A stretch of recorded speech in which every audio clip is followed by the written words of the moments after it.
getting to know the Midnight Raven by asking her 5 questions a day throughout August. Let's continue. What is your earliest memory from childhood?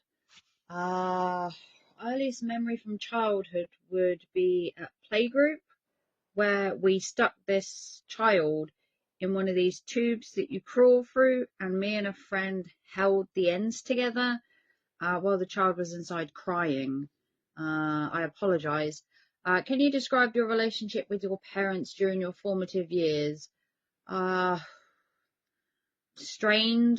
I don't speak to my dad and only see my mum a couple of times a year. Were there any significant challenge or hardship your family faced when you were growing up? We lived on the breadline. It wasn't the easiest childhood, I'm not going to lie. Money was scarce. Who were your childhood role models, and what qualities in them do you admire? I would have said my granddads were pretty resilient, hardworking, determined men. And what's the most valuable lesson you've learned from your parents?